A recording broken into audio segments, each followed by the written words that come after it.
Welcome to another episode of Jamming with Jason. Hey, today I have my friend Jennifer Waters with me, and we're going to bring out the big dogs today. Ow, ow, ow, ow. Right, okay. Not that great, but we're going to bring out, I'm sure we're going to end up talking about dogs as well as a lot of other stuff, because Jennifer is one of those people that just really has an amazing story. And you will be able to see and learn from her and her life and be able to apply that into your life as well. And so the fact that you're listening to this right now means there is something that you need to hear in this episode. So stay tuned as we roll that episode now. You are jamming with Jason Mefford, where you hear inspiring interviews with some amazing people. Some are famous. Some may seem ordinary, and they are all doing extraordinary things to positively change the world. Sometimes it's just you and me having an intimate and authentic conversation about how you can change the world around you and rewrite the story of your life by being more authentic, accepting and loving yourself more, and spreading love to others. Since really, all you need is love. And what the world needs now is love, sweet love. We discuss all aspects of self-improvement, growth, and so much more. Great content, insightful advice that's practical and helpful to anyone that listens. You're always eager to come back for more and share with your friends and family, since you learn something in every episode. So sit back and enjoy the easy listening while you feel seen and heard in this informative, authentic, and entertaining podcast. Now, let's roll that beautiful podcast footage. All right, Jennifer. Hello, my friend from the frozen north. Hello. I need to come visit you and soak up all that sunshine. I know it's I'm down here in southern sunny California. You're up in northern Upper Peninsula, Michigan, so it's starting to get a little bit cold up there. And literally, it is going to be like the frozen tundra for you probably in a few weeks. It is for months and months. It's going to be just snow every day. Yeah, but it's I'm thankful to have you, to be talking with you, because again, you're one of those people that I've learned a lot from already, and that I know a lot of people are going to learn a lot more from as well. But your story especially, right? And so I think it's, because kind of joking about the frozen tundra, but you haven't always been up in the frozen tundra, right? Why do I live in the frozen tundra? Why do you live in the frozen tundra? And there's a whole story, right, for how you kind of got there as well. So maybe just give people kind of the thumbnail sketch of how you ended up there, and then let's kind of dig in about some of the lessons that you've learned, some of the lessons that you're still learning as well, as you've gone through these different phases of your life, really, for kind of the last 2, 3, 4 years, right? Yeah. Thank you for having me, by the way. It's so good to talk to you. We could talk about dogs for days, so I'm just going to warn you about that now. You're going to have and to we're going to get there. We're going to get start talking about dogs. Yep.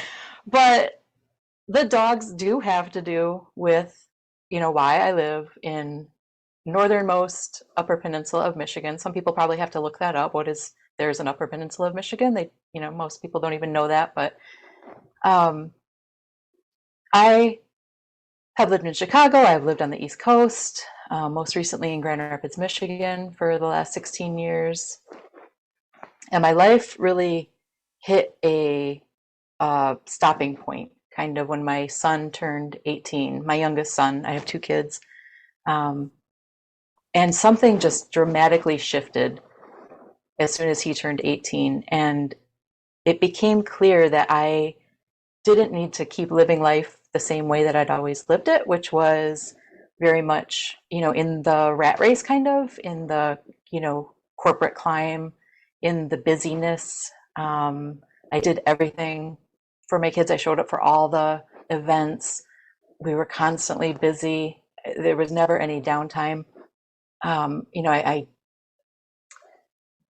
never really had much time to myself. It was very much focused on the family and just keeping that moving. And it just was very, very busy.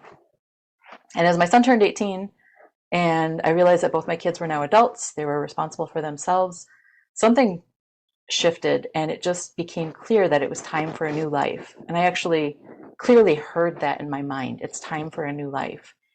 And what started to happen, this wasn't something that I logically thought of. This was signs that started happening, shifts that started happening, things that started falling into place for me. What started happening is that I became more and more directed toward nature. And it became very important to me. For that, all that busyness in my life, I had become very disconnected from nature. And what I started to realize was that nature was the place where I felt the best, where I could reconnect to myself finally after so many years of being somebody else's employee, being a mom, being a wife for most of that time, being a neighbor, being, a family member. I got to reconnect to myself and who I really was when I was in nature, when I got to slow down, when I got to, just feel the sun on my face and the wind on my skin. So I kind of was given this crazy idea that what I really wanted was wild nature outside my door. I really sat down and asked myself, what is it that I truly want? If my life is shifting this dramatically now, where it's like this stopping point, where, before I was raising kids and now I'm not really, they're adults. What is it that I really want? And what came through was wild nature outside my door. And I started to look for a new place to live. And I really was drawn to the Keweenaw Peninsula of the Upper Peninsula of Michigan. And I can't, like I said, it's not logical. It's a very different culture here. It's not as many resources. It's not a place where I grew up, and I had not even visited it. But I kept being drawn to the land. And it was so strong that I couldn't not do it. I couldn't not make this move. And what happened is, once I finally realized that I was being drawn to this land, and that it was because I wanted wild nature outside my door, and that I trusted whatever this call was, I trusted that I could at least try it out, because nature had started to become so important to me and had helped me recenter so much.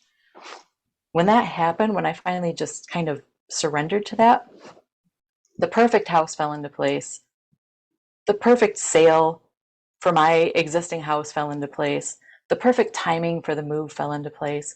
And I now live on Lake Superior in a tiny little house that has a view of the Keweenaw Bay with my dogs. And we have several acres to run around. And I have bald eagles around me all the time, turkeys, deer, acres of, pine trees to walk through. I have 20 apple trees. I just counted them yesterday because I didn't know how many I had, but I went and I picked apples.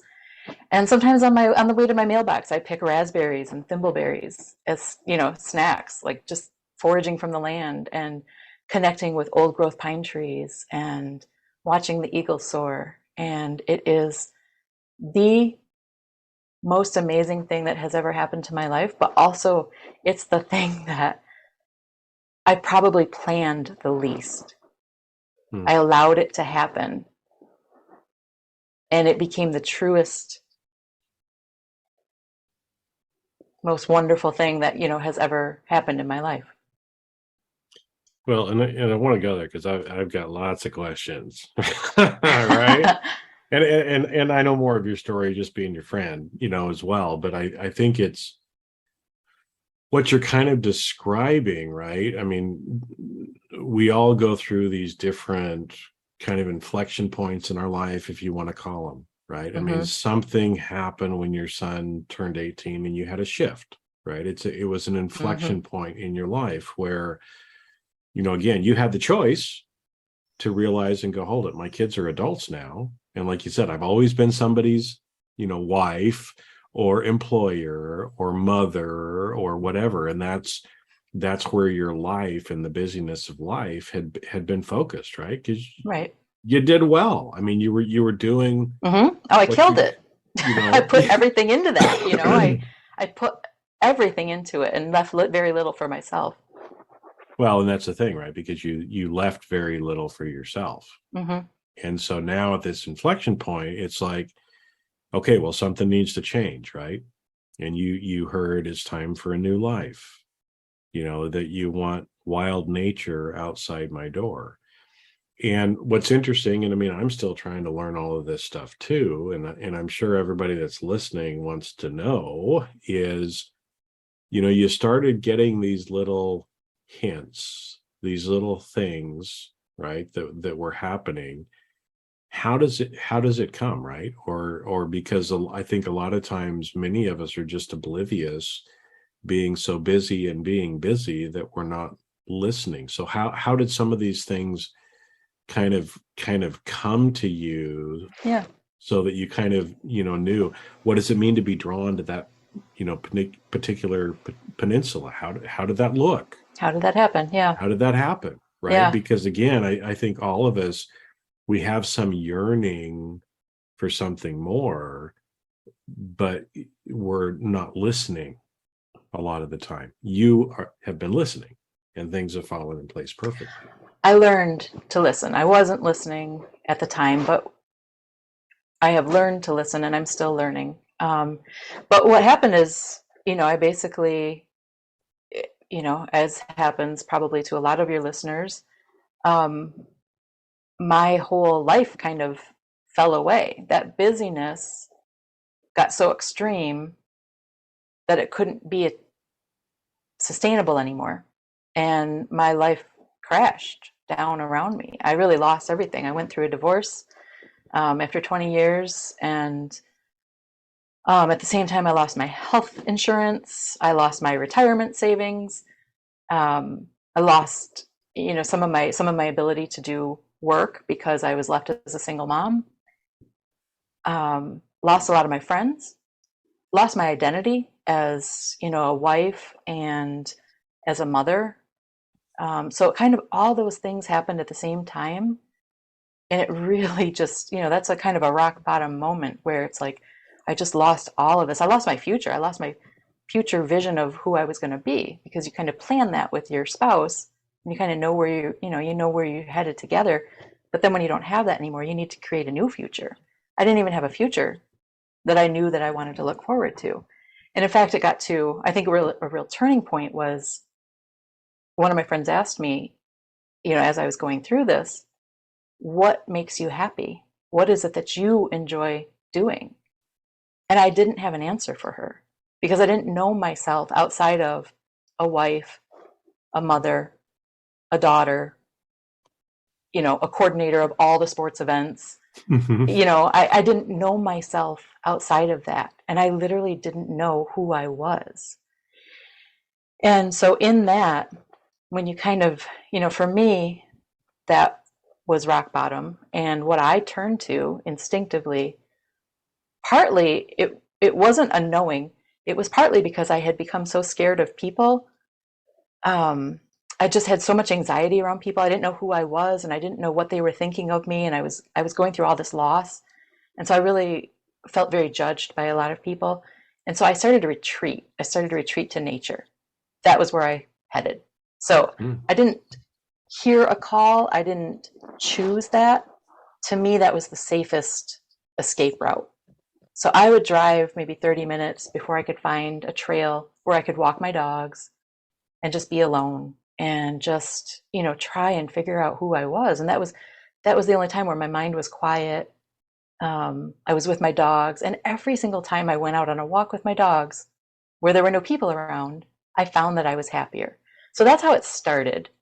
And as I realized that I was happier every time I went out in nature, I started to do more of that. I started to look into it. I wanted to know, why am I happier in nature? I actually became very obsessed. I think because I think one of the greatest things ever is that I lost my health insurance. And that sounds very scary. I know a lot of people around me were scared for me, but because I didn't have health insurance, I had to figure out ways to keep myself healthy and happy without prescriptions. And I think that is the best thing that ever happened to me, because I started paying attention to what made me feel good, and going out in nature made me feel good. But then I wanted to know why. Why does it make me feel good? And so I researched it. I actually became very obsessed about knowing how to prevent depression, recover from grief, slow the aging process. What natural things could I do to stay happier and healthier? And so that actually, without me planning it, those circumstances, that rock bottom moment, actually shifted the course of my life, because I tapped into something that dramatically changed me, that dramatically improved me. And along the way, and this is where the dogs come in, it did the same for my dogs. So as I was retreating to nature to feel happier and healthier, I noticed that my dogs were also getting a lot of the same benefit. So that is where that call to nature started. And then as I started spending more time in nature, it became easier to start to listen, because I allowed nature to do its healing, because I knew that it was happening. So then I allowed it to do more of it, if that makes sense. Yeah, it does. Well, and it's interesting, because I hadn't realized, or I didn't know about the healthcare issue, as well. And so if you again, I'm just stepping back, looking as an observer, right? Is that you talked about giving everything to your kids and your marriage and all the stuff that was going on. You'd kind of numbed yourself to yourself because you're Mm-hmm. so busy doing all of that stuff. Mm-hmm. There were some healthcare issues. You were taking some prescriptions. Those prescriptions were kind of numbing yourself probably as well, right? And so the thing is, you didn't realize all of that stuff was going on, and that you were kind of numbing yourself and detaching from yourself, and had been detached from nature until everything got pulled out from underneath you, and you were forced then to find a different way, Right. right? And it's then that coming back into nature, and I feel like that's a trend that's kind of going on, Mm-hmm. because even though I live in a beautiful part of the country, I'm in a little postage stamp lot in suburbia in the LA area, and we've got the ocean and other stuff, but I mean, I work from home. I do sit out in our back patio, but I'm not really in nature, right? Kind of like what you were talking about, as much of starting to go for some hikes or spending some more time outside and trying to actually reconnect with nature itself. So that's an important point, though, because I don't want people to think that they have to move out to the wilderness like I did in order to be around nature, because that's not actually what needs to happen. It's not for everybody. What I ended up doing, I ended up moving, we didn't mention this, but I ended up moving like 9 hours away from my friends and family in my former life. And I knew nobody where I live now. I still don't know that many people. Um, it's very remote, very rural. That's not for everybody. And I'm very aware of that. I love it. I was here for it. I was like, I want to see what this life is like. And it actually turns out that I really love it. But there is nature everywhere. We are nature. The bromeliad that you have behind you is nature. The air that you're breathing is nature. The birds that you can see are nature. We just need to be conscious of that and reconnect to it in any way that we can, because there is such healing in all of it, in whatever way you can find it. Even if you just, need to bring a house plant into your house, that is nature. The soil has healing I'm going to call them essential oils, but like healing probiotics and essential oils just in dirt Mm-hmm. that you can smell, and it will release, it will trigger like happy hormones and, improve your mood. Even that is nature. So water is Mm-hmm. nature in any way that you can have it, even if it's drawing a bath and just being very intentional about saying, I'm connecting to water, and whatever comes through, just seeing, do I feel better after I take a bath, after I've connected to water? Um, just being intentional about connecting to those elements and then seeing what happens, recognizing how you feel before and after. And then if it's a good thing, if it's a positive thing, doing more of that. And again, being intentional about connecting to more of that. So I know not everybody can move to the wilderness. Well, and right now I can't, but it's funny because it brings up I do like nature. I mean, I like going out camping and hiking, and there's been certain times in my life when I've done more of that, right? In fact, up here on one of my vision boards, I've got a picture of me, out hiking to remind me to get my butt out there, into nature and do that again. And I remember, it was a few months ago, because like I said, I mean, the LA area, there's 20 or 25 million people here, right? I mean, you can drive for 50 or 60 miles, right? And I know for you, it's like, oh my gosh, right? And it's like, I can drive, depending on which way you go, you can drive for 100 miles and you're going to continue to see people and buildings and, everything else. And so I kind of had this feel this one time, like I gotta get back out. I mean, I'm not in the physical shape that I was 3 or 4 years ago. I couldn't go out and hike 12, 15 miles in 10,000 foot elevation right now, right? So I thought, well, we've got mountains very close to us here, an hour and a half. I can be out in the mountains here outside of LA. So I get up, again with the intention of, okay, I'm just going to go for a drive this day. I'm going to drive up into the hills and I'm just going to be in nature. Okay.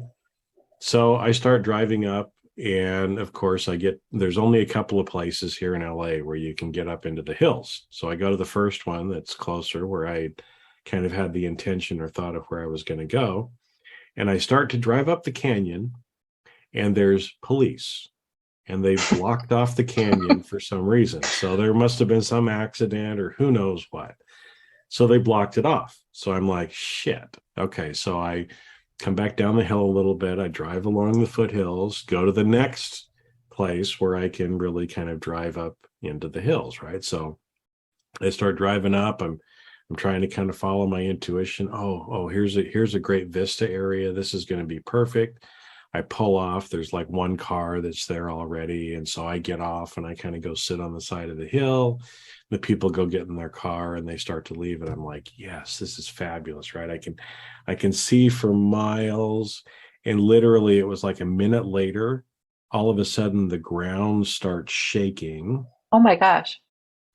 And a whole motorcycle gang, like I thought it was an earthquake. No, I called it like it was like an Asian motorcycle gang, right? They were out for a Sunday drive. There were probably 50 of them. Oh my gosh. That drive up and park right on that vista where I'm at. And then they're all, they were doing some sort of celebration, I think, for somebody who'd passed away, because they were taking pictures, with a picture of somebody. And fine, but it's just kind of, so I was like, shit, right? So I get back in my car, I'm driving around trying to find another good place. I don't really I go off. I find this place that looks like maybe there's going to be a little bit of a trail. So I'm gonna go in there and just kind of sit with myself. And I get in there and I sit down. It's still close enough to the road. Every so often, right? And it's like, okay, well, I can just kind of, clear this out, and I'll be fine. I'll just focus on it. And then, of course, a carload of teenage girls gets there, and I'm in this little canyon area, and they start right, and it's echoing everywhere.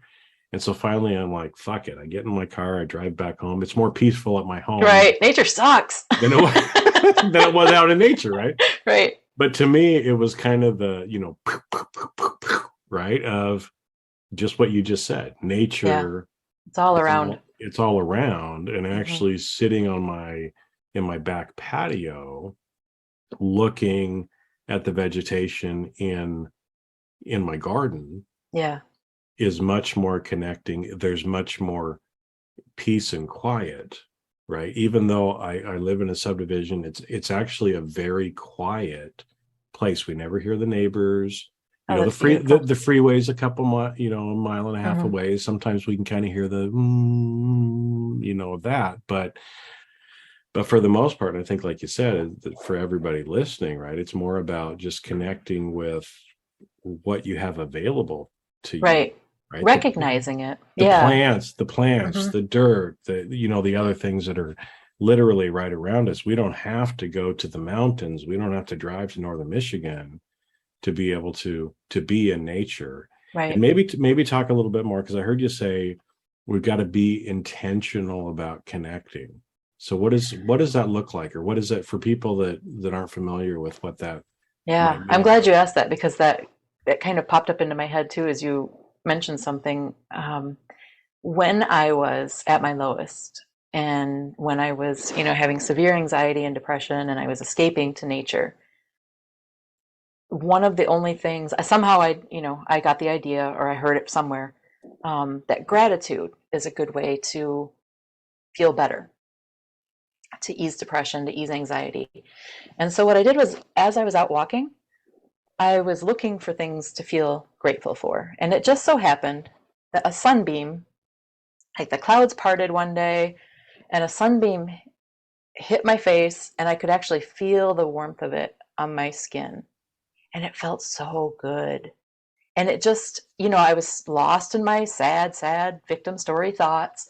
But the sunbeam actually kind of broke me out of it. And I was like, oh, that feels so good. I actually felt like I was being touched by the sun. No, this wasn't a mystical experience or anything. This was literally just the sun hitting my face. But I think I was so rock bottom at that point, and it just felt so good that it snapped me out of something. And for a moment, I felt such gratitude for that sun touching my face. And I wanted more of that. I wanted to be touched by the sun again, if that makes sense. And so I became very intentional about any time that the sun came out and I felt the sun on my skin, I just took a moment and I was just thankful for it. I was just grateful. Thank you, sun. Like, I feel you. I see you. I recognize you. And, I'm receiving you. And then it became, I think one day I was walking in one of my favorite spots and I kind of got to the top of this hill and I was standing there again in my victim stories. And I got hit by a blast of wind that actually felt again like I was being touched by the wind. It was just such a strong gust of wind. It caught my attention. That's what it was. It wasn't a mystical experience or anything. It just snapped me out of my thoughts. And as I felt it and I recognized it and I realized that that felt good, I wanted more of that, then I was grateful for it. And so I kind of um, started this practice of being grateful for those two things, the sun on my skin and the wind, feeling the wind on my skin. And it grew from there because those actually were very transformative practices. And the more I did it, the more I found, the more things that I found I could be grateful for, the better I felt. It just gave me moments where I was out of my victim story. I was out of my sadness and I was feeling grateful. And so it just grew from there. Um, and that's kind of how in the end, I really ended up developing, starting from just that basic practice, I ended up developing a whole rewilding practice. I mean, now the connection that I have to the earth is beyond what I could even explain in this podcast. Maybe we'll do another one about, connecting to the earth We'll and go a little deeper rewilding. probably in the future. We got to ease Yeah. people into this a little Yeah. bit, Yeah. because yeah, all of you listening, you don't know what Jennifer can do yet, and we'll probably get there at some point in the future, but we won't tell you about it right now. But so you use the term rewilding, right? Hmm. Which again is probably a term that people haven't heard about. What do you mean Hmm. by that? So Rewild. rewilding. So there are different concepts of rewilding, but one involves like bringing animals back to their natural habitat. That's not what I'm talking about. What I'm talking about is humans reconnecting to the earth, to the cycles of the season, to the cycles of the day, to the sun, to the water, to the gratitude for the like the garden that you have, to giving gratitude for those plants that are growing and nourishing you, to knowing where your food comes from. We just within a few decades, really, a couple generations, have become so disconnected to the earth that we don't know where our food comes from. We don't consciously give thanks to we don't even recognize the nature around us, and we don't make it a practice to be connected to the earth. And again, I didn't know these things as they were starting to happen, but I became so obsessed with wanting to know why things were happening to me that I then did the research after these experiences started happening. So that's how I, have come to learn about rewilding. And I just know from my own self that as I now live more in the wilderness, my body is more attuned to the cycles of nature. I literally am watching the flowers grow every day, and I'm understanding, like, as they're poking through the earth, in the early spring, and they're growing, and then they're changing throughout the season, throughout the summer, and then now as they're dying away in the fall, and then, what happens in the winter. That cycle that the earth is going through is also a cycle that my body starts to go through. New things start happening in the spring for me. Summer is a season of, like busy activity. Fall starts to be a slowing down and a letting go. And then winter is a period of hibernation and kind of deep reflection. I am now more connected to the earth and to the cycle that for the entire history of humankind, the cycles that we have gone through. It's only been in the last couple generations where we've lost that, where we stay up all night on our computers, where we're, bathed in blue light, where there's just no stop. There's no rest period. There's no fall. There's no winter because nothing ever stops. Well, So yeah, and it's interesting because, one of the greatest inventions was the incandescent light bulb, but that's probably also one of the most destructive in some ways as well, right? Because, for millions or billions of years, we slow down and we go to sleep when it's dark because we can't see anything, right? And unless we're carrying around a torch or fire with us, we can't see anything. So it would force us to kind of go to sleep, right? And to be active during the day when there was daylight. Now, when you can just flip a switch, right, everybody's circadian rhythms end up getting really screwed up. They have trouble sleeping, all this stuff because, like you said, we're kind of detached from nature. And what's interesting too, because as you were talking about like where our food comes from, right, I grew up on a farm. We had my dad was a gentleman farmer, right? So he had a construction company, but we had, some acreage that we would actually grow some things and raise some animals and things like that too. So I have the benefit of being kind of connected with that. And I was raised religious, right? So we'd always pray as a family before we would eat. And usually, the prayer was mainly, we're grateful for this bounty that's been provided to us, blah, blah, whatever kind of thing, right? But a lot of the prayer or saying grace over food is about expressing the gratitude for that, right? And so as I kind of left, religious experience, kind of thought, well, a prayer like that's just bullshit, right? But now as I'm trying to rewild myself, right, and starting to think about and expressing the gratitude for, where did that come from, right? Because we used to always joke. One of my uncles moved back east when he was young, and so when he'd come out with his, East Coast wife, we couldn't say certain things, right? Like, no, they thought milk came from the grocery store. Well, we had cows. right? And so we would milk the cows. And so there was like this whole foreign thing, like, I'm not drinking milk from a cow, I'm drinking milk from the store, right? Like, where the Right. fuck do you think it came from anyway? But anyway, right? But so that's kind of what you're talking about too, with the gratitude in general, of just even starting Hmm.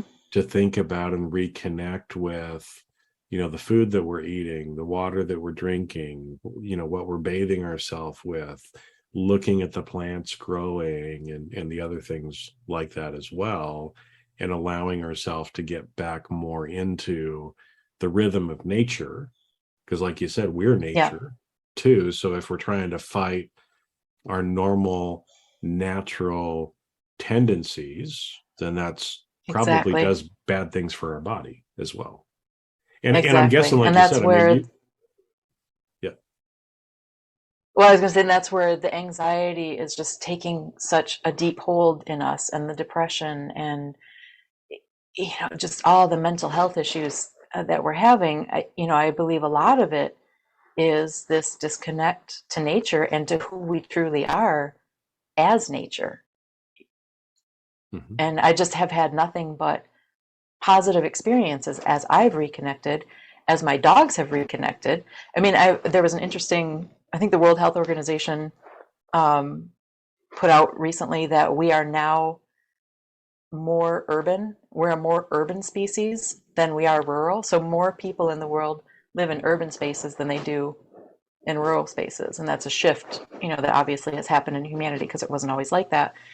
And because I work with dogs, my first thought was, so we have now moved to the city more than ever before, but our dogs have had to come with us. Like, they had no choice but to come with us. So our dogs are now living in high rises, and they get down and they touch, their paws on the ground, maybe 2 or 3 times a day when they, go down in their elevators, or maybe they're just, in a neighborhood and hanging out on couches all day until their, parents get home and they take them for the obligatory walk around the neighborhood. So not only have we disconnected from nature, sorry, but the animals that live with us have too. And we're seeing skyrocketing rates of anxiety, aggressiveness, destructive behavior in dogs as well. So there's such benefit all around to connecting to nature. But I don't think that I think right now, the way things are in society right now, I think even vets are still just writing a prescription. If your dog has anxiety, here's a pill. We're not conscious yet of the disconnect that we've created, and the power of reconnecting to nature. That we've disconnected ourselves from our mother, basically, our Mother Earth. Mhm. She provided everything for us historically, and we've disconnected from that. We've disconnected from even the idea of it, and certainly the gratitude of it, the cycles of it, the rhythms of it, the negative ions of it. I mean, she has powerful energy that wild animals use to heal, and that we used to use to heal. We've just disconnected from all of that, and it's taking a toll. But I don't think we quite understand it yet. I don't think that we, as a society, are seeing that it's this disconnect from nature that is creating all the mental health and anger and sadness and victim mentality that we've got going on in the world. Well, yeah, and like you said, it's interesting because, I mean, humans have been domesticated and urbanized for a long time, right? I mean, we've been slowly moving since the Industrial Revolution, more and more people going to the cities. But like you said, we have kind of crossed over that point where now there's more people in the urban areas than in the rural areas, which probably does some counterbalancing in the energy on the earth anyway. But Mm-hmm. as humans, our healthcare and everything else, right now we just take pills for everything, when some of the things in nature can actually heal us without needing to take the pharmacology, right? And so I Right. know in your life, you said when you lost healthcare, you had to kind of quit taking some of the prescriptions, because some of those things are pretty damn expensive, right? And so Mm-hmm. Right. it kind of forced you to find some other natural way of doing it. And again, I'm guessing, I'm throwing it out there, but do you feel better now being more connected to nature than you did when you were on all the pharmacology? I feel amazing. I feel younger. I feel younger now than I did 10 years ago, probably. I have more energy. My mind is clear. You know, if grief happens, grief happens. Grief is not a mental health issue. I know how to work my way through it. You know, I know the things that will help me, you know, bounce back. Depression, not an issue. Anxiety, I used to have such severe anxiety attacks when I was around people. Um, you know, I just don't experience any of that anymore. But I know now where my medicine comes from. Hmm. You know, it's not from a prescription pad. If I needed, I'm not saying that nobody should go to the doctor. If I needed medical help, I would get that first. But I haven't needed medical assistance in the last 7 years because I know where my medicine has, you know, come from. I know where Hmm. to turn. Yeah. Well, and I think it's, because you made reference to the effect on your dog, and so let's start talking about dogs too, because I know this is a Yeah. big Yeah, we passion for ended up talking you. about nature, but Well, but dogs are nature too, right? And I think yeah. to me again, this is what's one of the I've just heard anecdotally, so I don't have the science or data to back it up, but you might, right? Because you know a lot about dogs, but especially with, like you said, more of us moving urban, and especially with the pandemic and more people working from home, us Mhm. being locked away for that period of time when we were really isolated, a lot of people got dogs, right? A lot of Yes. people got dogs. Our son-in-law and daughter-in-law, or son and daughter-in-law, they got a dog, right, during that time.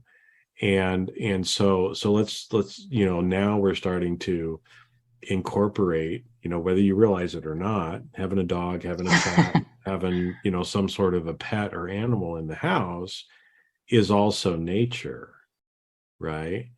And It is, so, and it's a powerful healing too. Dogs are a very healing presence too.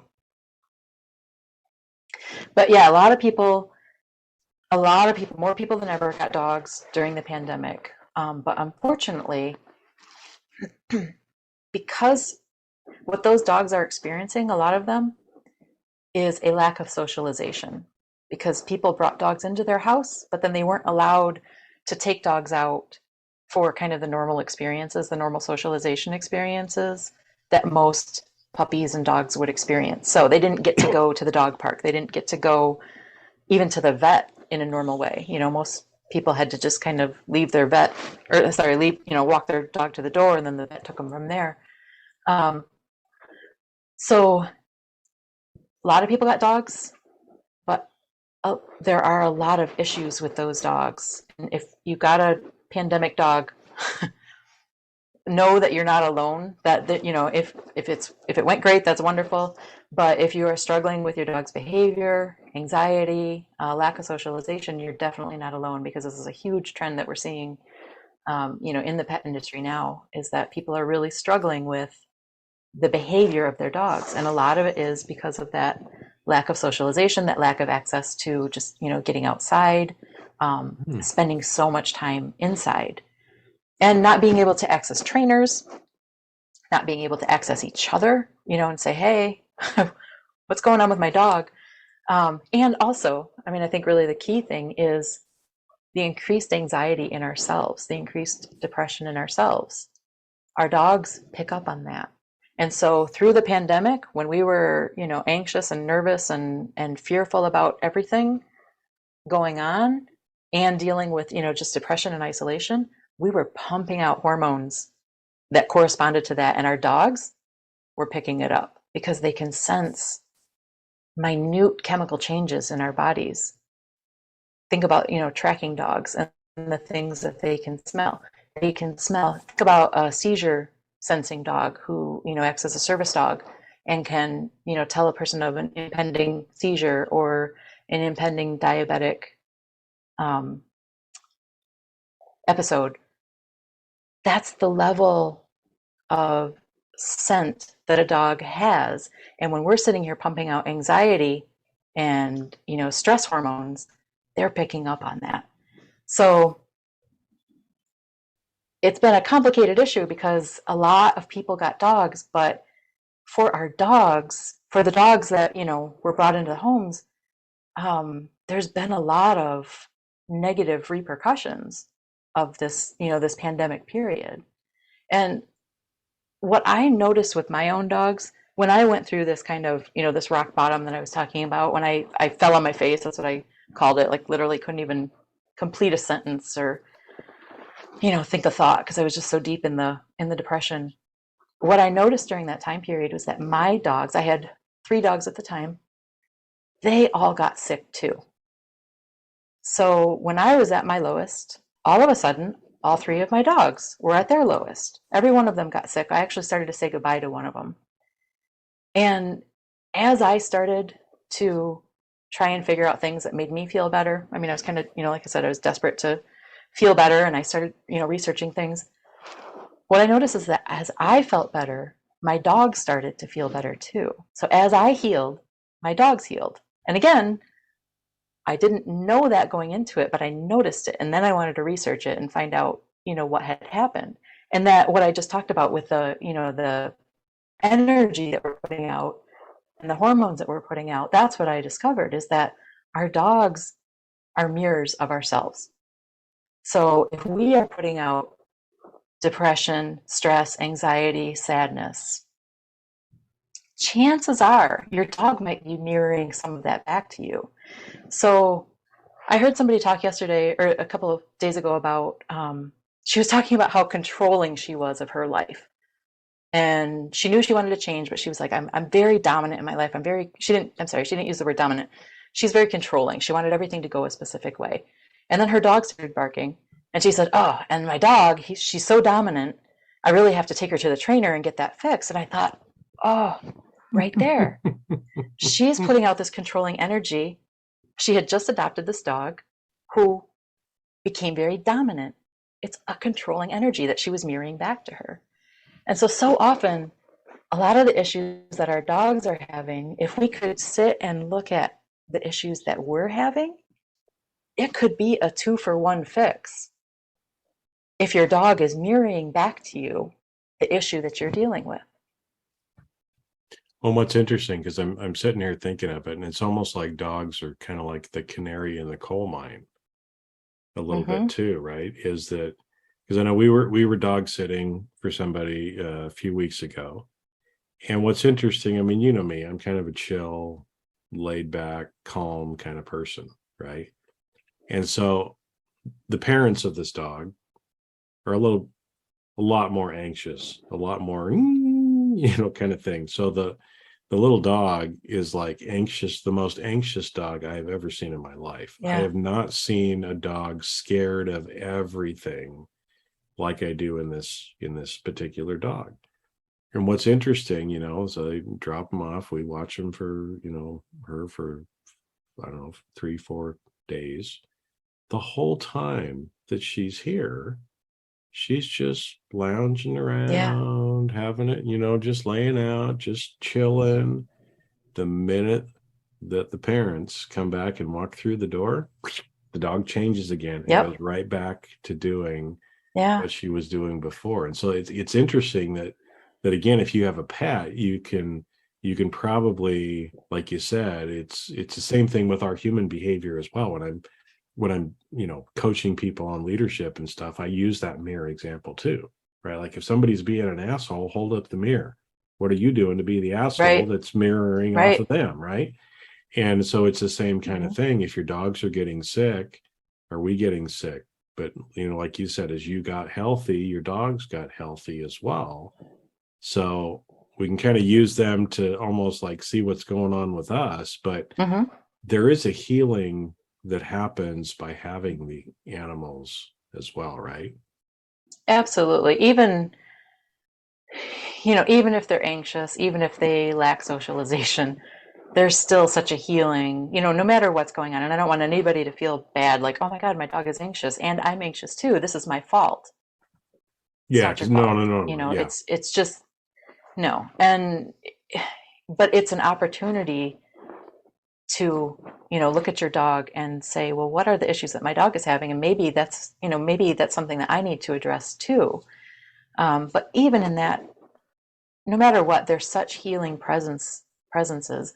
I really feel like, again, going back to my lowest point, I really, through the divorce, my ex-husband had actually like purposely tried to make me feel unlovable. Like he wanted to make me feel not good enough because it made him feel better about himself. And it had worked. It wasn't something that I knew he was doing, but he'd been doing it for years. And so I came out of the divorce feeling very unlovable. Like that was just my identity, was that I was an unlovable person. And there was a day where I came home and all three dogs were just like dancing at the door. They were so excited to see me. They literally did this every single day. I mean, they could do it if I went to the bathroom and came back. They'd be so excited to see me. But there was this one moment where I recognized what was happening. And I was like, my dogs are dancing with excitement to see me. They love me. And that means that I am actually lovable. I am lovable. My dogs shifted that in me. I mean, what a gift to be shown that belief was incorrect, that I am lovable. That's such a healing power. And they could have been sick. They could have been dealing with all sorts of things while they were still doing it, but they still offered that healing to me. So I actually, I told you that I was obsessed about like figuring out how to heal, how to be healthier and happier. In that moment, I became obsessed about also figuring out how to make my dogs happier and healthier. So that kind of, from that moment on, it like shifted the course of my life. I became obsessed with how I can be happier and healthier, and then how I can do the same for my dogs in return, because I saw what they were giving back to me. And I realized that for everything that they've given to me, I wanted to do the same for them. If I wanted to be happier and healthier, I wanted to do the same for them. And it's just been this amazing cycle, or like circle kind of healing. As I healed, they healed. As they healed, I healed. And it just, as I do things for them and I see the results that they have and they get better, it makes me feel better. And so it's just been a wonderful thing to tune into, because there are moments when, they do have something happens, with maybe they're not as healthy one day as they were the day before. And I sit and I look at that first and foremost and say, okay, what's going on around the house? Is there anything energetically? Where's my mood? Like I start with that first, because I know that my energy, my emotions, my hormones, could be the thing that needs to be adjusted. And so I look at that first, and then if not, then obviously take them to the vet, get medical help, do whatever you need to do. But it's an important factor that, again, I don't think a lot of us are tapping into. No, and I think it's beautiful. It's that symbiotic and, like you said, cycle of healing. Again, whether it's a dog, cat, garden, plants, whatever it happens to be, that there really is this cycle of healing as we care for the plant cares for us, right? We expel Absolutely carbon dioxide, they need that. They expel oxygen, we need that, right? So there's this constant cycle, of back and forth. They need us, but we need them as well, right? And when we start to recognize that and we start to honor that, it's a beautiful thing, right? Because we are the same. We are nature. Yeah.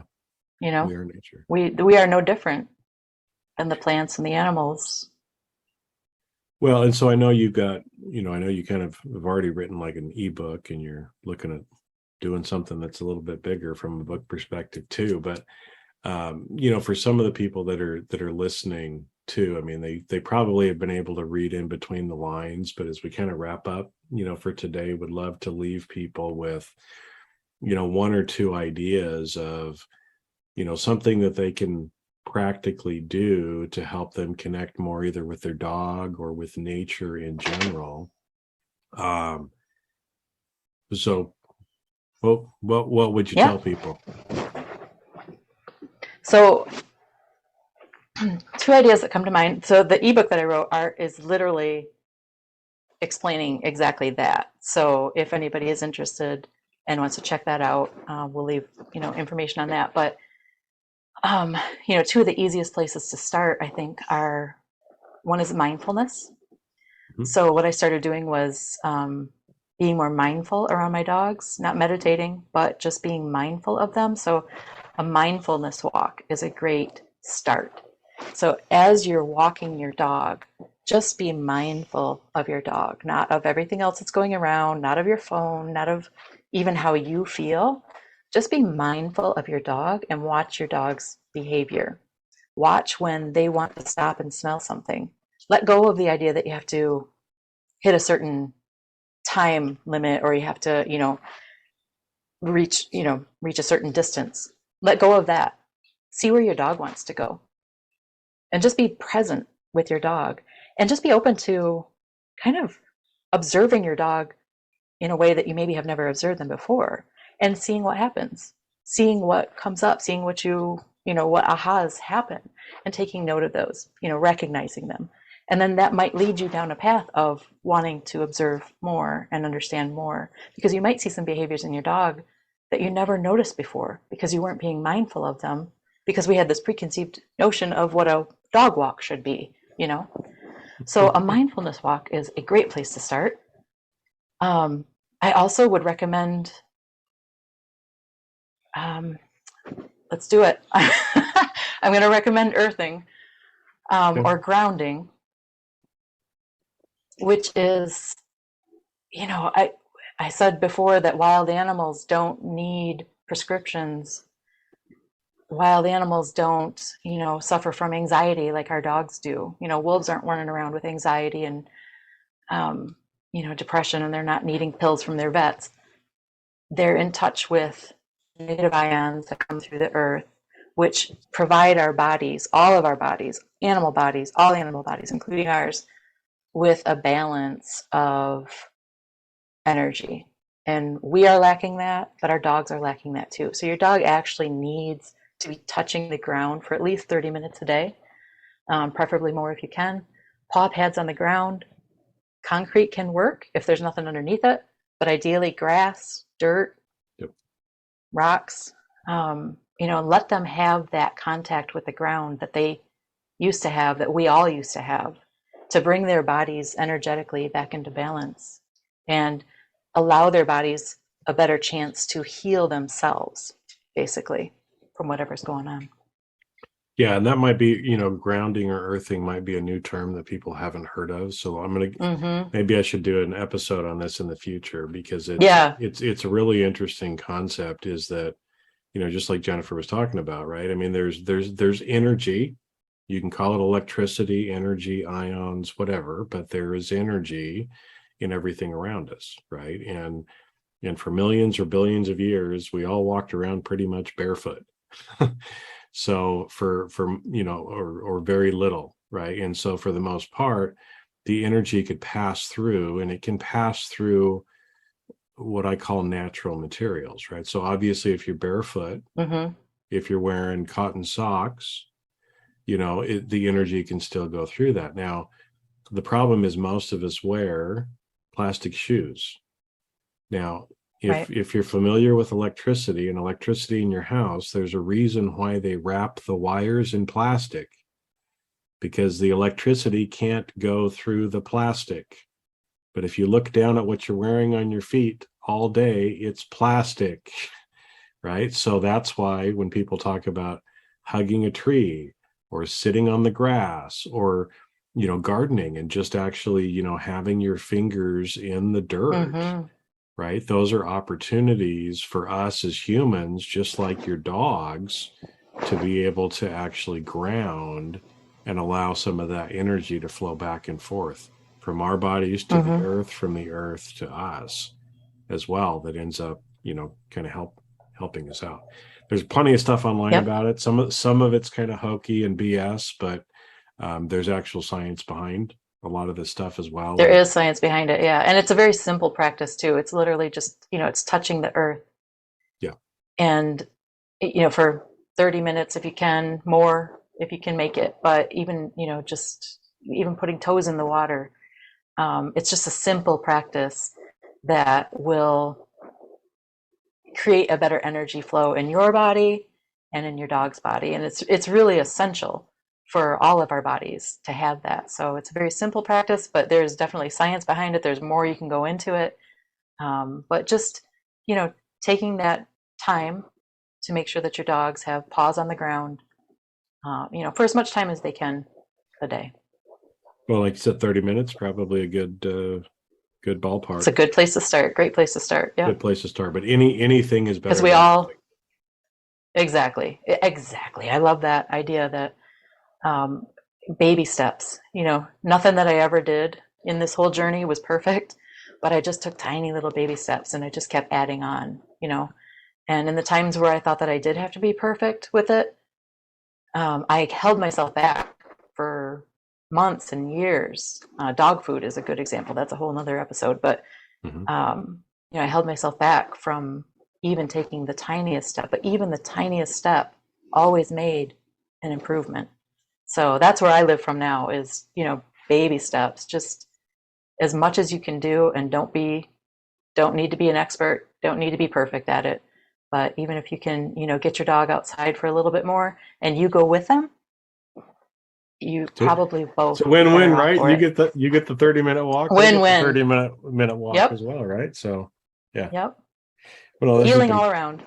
This has been great, Jennifer. And I know, you made reference, and we'll make sure and add in the show notes that I think you call it the 5 ways to make your dog healthier and happier. So people can find that. How's the best place for people to reach out to you? I know we'll put the exact in the show notes, but if people are like, man, because I will tell you, everybody who's listening, Jennifer knows about dogs. She knows more about dogs than anybody that I know, right? And so if you're interested, you got lots of stuff out there too. But how's the best place for people to reach out to you? Thank you. Yeah, it's at dogkind.com. It's like humankind, but dogkind. That's what we're all about. And on Facebook and Instagram, I'm at I am dogkind. I am dogkind. All right. Got it. So we can put it in the notes there. But thank you, my friend, for coming on. Thank you. There's lots of other stuff that we can be talking about too. But I feel like we could talk for days. Yeah.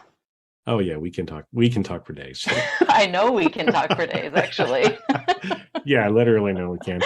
Yeah. Any final things that you want to leave with people before we sign off for the day? No, I just again, just any little step that you can take, and to get out in nature, or to see your dog mindfully, or to recognize that energy that's flowing between the two of you, I think will be a step toward making a better life for both of you, because we're so intricately intertwined with our dogs, in a way that no other animal does with us. So, any little step can be a great step in the right direction. Perfect. Well, thank you. And I'm sure, thank you. We've got lots of other stuff to talk about, so I'm sure we'll have you back as well. So sounds good.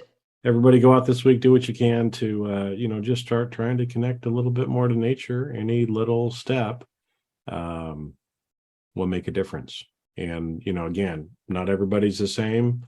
Some people are drawn to dogs. Some people are drawn to cats. Some people are drawn to gardening. Some people are drawn to whatever, right? Swimming. But just start trying some little things and see, just like Jennifer did in her example, right? Hey, this actually makes me feel good. I'm going to do a little more of that, right? So find those things that make you feel a little bit better and just start doing a little bit more of those, and just keep feeling better and better and better and better. And that's a wrap. Thanks for listening. The fact that you listened to this entire episode means you got value, and others will too. Do me a favor and leave a 5-star review with comments, and then share with others. You can also check out all of my videos on my YouTube channel and my website, jasonmefford.com. This podcast is primarily for education and commentary and does not represent professional advice. Views and opinions expressed on this show are that of the individuals and not of their respective organizations.